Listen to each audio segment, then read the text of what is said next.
हज़रत जाबिर बिन अब्दुल्ला रज़ी अल्लाह ताला अन्हु बयान करते हैं कि उनके वालिद मोहतरम जंग ग़ज़वा उहद में शहीद हो गए थे और अपने ज़िम्मे बहुत सा कर्ज और 9 बच्चियां छोड़ गए थे।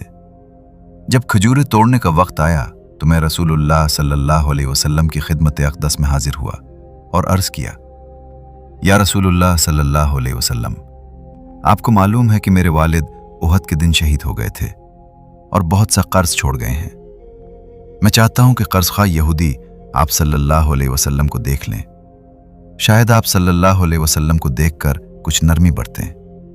तो आप सल्लल्लाहु अलैहि वसल्लम ने फरमाया, जाओ हर किस्म की खजूरों का अलग अलग ढेर लगा दो। चुनाचे मैंने हुक्म के मुताबिक ऐसा ही किया। फिर मैंने रसूल अकरम सल्लल्लाहु अलैहि वसल्लम को बुलाया। जब उन यहूदी कर्जखाहों ने आप सल्लल्लाहु अलैहि वसल्लम को देखा तो वो मुझ पर मजीद सख्ती करने लगे। नबी अकरम सल्लल्लाहु अलैहि वसल्लम ने उनके रवैये को देखा तो पहले सबसे बड़े ढेर के गिर्द चक्कर लगाया, फिर उस पर तशरीफ फरमा हो गए और फरमाया, अपने कर्जखाहों को बुला लो। वो आते रहे और नबी करीम सल्लल्लाहु अलैहि वसल्लम उन्हें बारी बारी नाप कर पूरा पूरा देते रहे। अल्लाह ताला ने इस तरह मेरे वालिद की तरफ से उनका सारा कर्ज अदा फरमा दिया। मैं तो ये चाहता था कि अल्लाह ताला किसी तरह उन्हीं खजूरों के जरिए मेरे वालिद का कर्ज अदा कर दे, चाहे एक खजूर भी ना बचे जो मैं अपनी बहनों के पास ले जाऊं।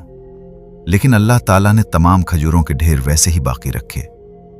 मैं उस ढेर को देखने लगा जिस पर नबी अकरम सल्लल्लाहु अलैहि वसल्लम तशरीफ फरमा थे और कर्जखाहों में खजूरें तकसीम फरमा रहे थे। तमाम कर्जखाहों को देने के बाद भी वो ढेर ऐसा मालूम होता था जैसे उसमें से एक खजूर भी कम ना हुई हो। उसी वक्त मुझे यकीन हो गया कि ये रसूल अकरम सल्लल्लाहु अलैहि वसल्लम का अजीम मुअजिज़ा है। हवाला अल इस्तिआब जिल्द 2 सफ़ा 315, हदीस 5000।